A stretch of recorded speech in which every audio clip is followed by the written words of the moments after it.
Hello, I'm Jerry Fort.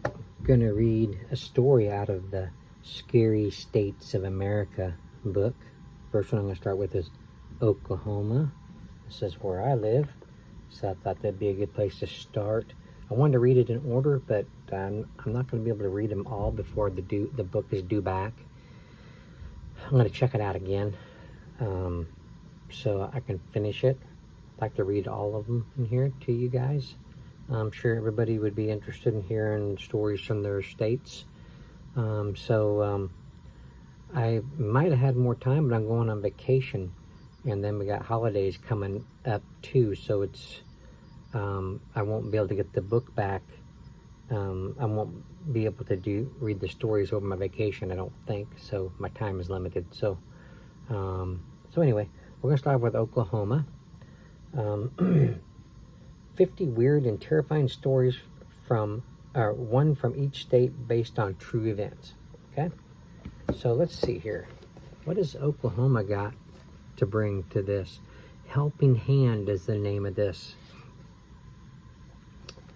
Most of the stories I've uncovered about encounters with UFOs and aliens tell of mysterious vanishings, horrific abductions, and terrible torture.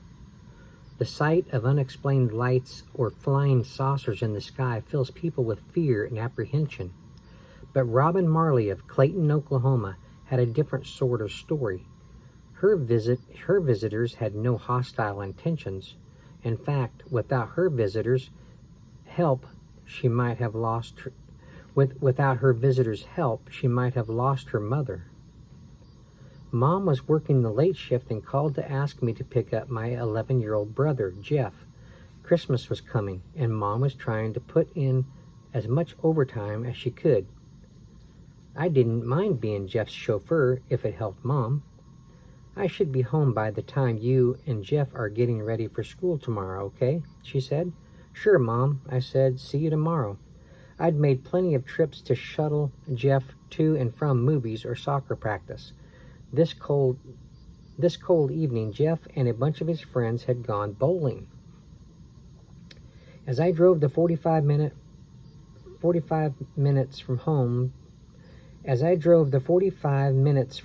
to the bowling alley.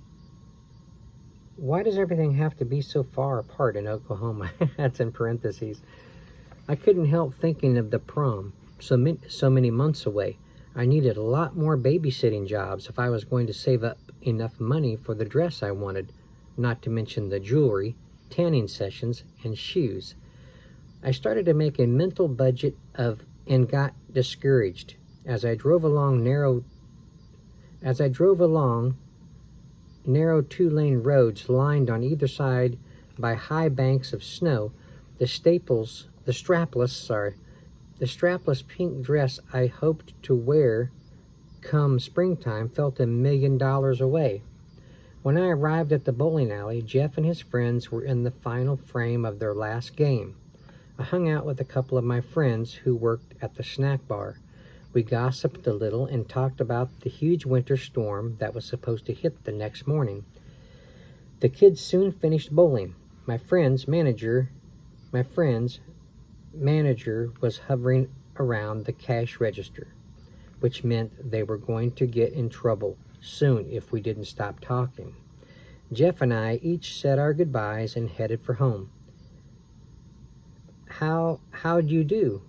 I asked once we were in the car. Jeff shrugged. I bowled 110, he said. Pretty good. 2 guys were ahead of me, though. Normally, I don't try to engage in conversation with Jeff, since he's 6 years my junior. We don't have a whole lot to talk about, but I knew he liked bowling a lot. So you had fun, right? I asked. Yeah, Jeff replied, especially when Matt Peters threw 3 gutter balls in a row. You know, he's Mr. Perfect. He's Mr. Perfect for him. Well, that's cool, I said, finishing my sisterly duty for the night. I turned on the radio and Jeff pulled out his phone and slipped in his earbuds. Because everything is so far apart in Oklahoma, you learn to entertain yourself in the car. When we were about halfway home, I glanced in my rearview mirror and spotted a red light, which appeared to be trailing us. Oh man, I said, thinking it was the cops, following Following driver's ed procedure, I started slowing down and began to pull over to the side of the road. That's when I looked into the mirror again. The red light was rising into the air. What the heck? That's no police car, I said, looking back over my shoulder. The red light pulled up alongside our car. This is going to sound crazy, but the light was attached to a cigar-shaped metal craft that hovered beside us, keeping pace with the car. What is that? Jeff shouted, the panic obvious in his voice. Is that a UFO? I don't know, I shouted back, desperately trying to find any other explanation for what we were seeing. The craft rose above my sight line. Based on the eerie red glow bathing the road around us, it now seemed to be directly above our car. Suddenly, a brilliant crimson light, many times brighter than the soft glow, flooded the car. Total panic overtook me as I realized I could no longer see the road. I kept my foot on the gas, though. Maybe that was stupid, but I didn't want to stop and be at the mercy of whoever was driving that ship. What's happened? Jeff started yelling. Before his voice was cut off suddenly. Jeff, I shouted, stories of UFO abductions flashing through my mind. Jeff, are you all right? Jeff only stared straight ahead into the blinding red light coming through the windshield. His mouth hung open and his body appeared frozen in some kind of a trance. Just as I realized that there was something very wrong with my brother, I discovered that I couldn't move. My limbs felt locked. My head forced by some outside power to turn and stare straight into the radiant scarlet light. Then a terrifying thought seized me. If I can't move, I can't control the car. We're going to crash.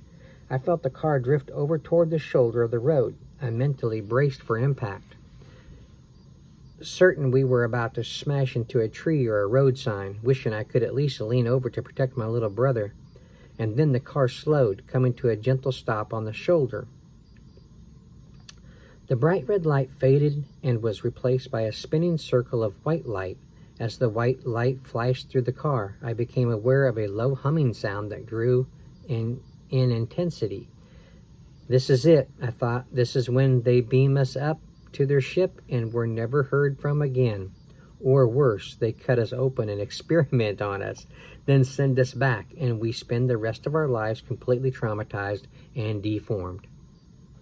But I was wrong. Through the dull humming sound, I began to hear a voice, faint at first, then growing louder. The voice was jerky and uneven, as if a foreign language were being translated into English by somebody who didn't quite understand what he was saying. Holding my breath, I listened as the words became clear. Mother, in trouble, the mechanical-sounding voice said. Mother, accident, Highline Road. Then it continued. Mother, needs your help, Branson's barn. The voice concluded with a single word, hurry. The humming stopped, the bright white light disappeared, and I watched through the windshield as the spacecraft drifted slowly upward, its red lights fading into the star-strewn sky. I could move again, and I turned to Jeff, who was breathing hard. I was grateful to see that he could also move and speak again. Did you hear that, Robin? Jeff asked excitedly. Do you think something's wrong with Mom? Putting aside the fact that Jeff and I had just lived through what I could only call a UFO encounter, I thought of Mom working the late shift. She always drove on Highline Road, a back road, on her way home from work. But she wasn't due home until the next morning. She wouldn't be on Highline Road now. I don't know, I told Jeff, pulling back out onto the road. Call Mom's cell and find out. Jeff tried calling, but there was no signal. We're in a dead zone, but I'll keep trying, he said. As I drove, I tried to sort through the details of what had happened.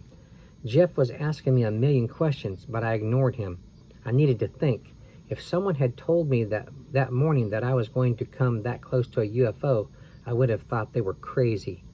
I'd also have expected to be more upset by the experience. Now it actually seemed sort of cool.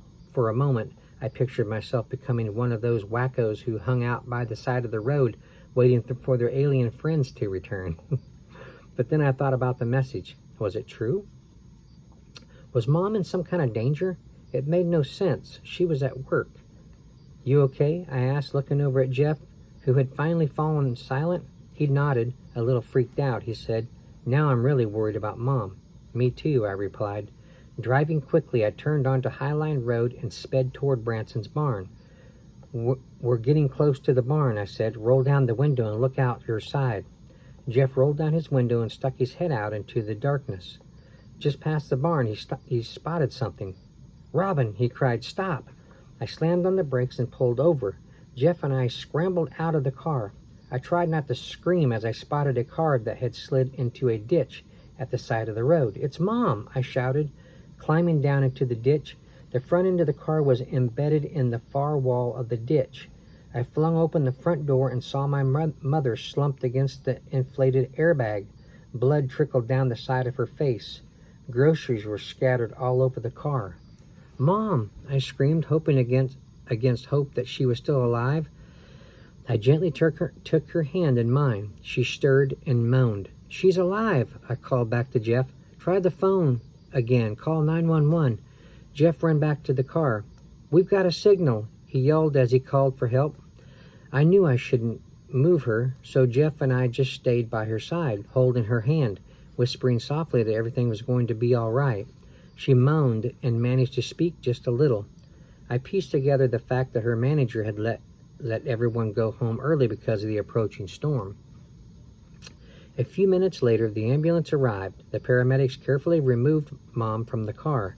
"It looks like cuts and bruises and maybe a mild concussion, but no major injuries," one of them said. "We'll take her to the hospital for tests, but she should be fine." I nodded, tears of relief running down my face. I actually gave my brother a hug. "Good thing you found her," one of the paramedics said as they loaded Mom into the ambulance. "This is a pretty quiet road, and she could have been lying there for hours, even days. With this cold and the storm coming in, she would have frozen to death. Your kids saved her life. You kids saved her life." We had a little help, I thought, as Jeff and I got back into the car to follow the ambulance to the hospital. I never heard about this. So they have cell phones. They have, I don't know if they're earbuds, but they're some kind of listening devices for music. Couldn't have been too long ago, but I never heard about this happening. I don't know if it would have been in regular news or not. I don't know this town. Where was it again? Clayton, Oklahoma. It sounds vaguely familiar. I think I've heard it in some of the, weather, storms, tornadoes coming, that kind of stuff. But it doesn't really sound like that familiar. Sounds like that's probably just like a little town from what they're describing there. So, but yeah, I never heard about this. A cigar-shaped aircraft. But anyway, there's a lot of people that believe in UFOs. I don't. I have seen strange things in the sky when I was a kid. My parents would say that it was like a satellite type thing. This was back in the 70s. And I would be out at this farm, these people that we knew, and there's no lights. It's all you got is the light in the sky. It's really easy to see things way up high. So it was pretty cool to see, the stars and way up. And that's where I saw it. And I saw the tail end of something go by pretty fast way up there. And the people I was with saw it better, but they thought it was probably a UFO. Others said it's probably a comet or something like that, but I don't know. Comets are a little bit easier to describe because they have a tail. They have a kind of a, if I remember correctly, they have a light sparkling out, fading tail that follows the main part of the comet. So I don't know. Pretty weird, isn't it? So that was Oklahoma. So I thought maybe they'd say something about Crybaby Bridge or something. That's here in Oklahoma. I can't remember what town it is, but it's but this here is different. Never heard of it. Okay, well, I'm going to end it here. Thank you all for watching. If you heard this story, you live in Oklahoma and you heard about this, let me know. I'd be curious to know. Didn't say what year it was. I don't think so. Anyway, excuse me. I thank you all for watching. I appreciate it. We'll see you on the next one. Bye.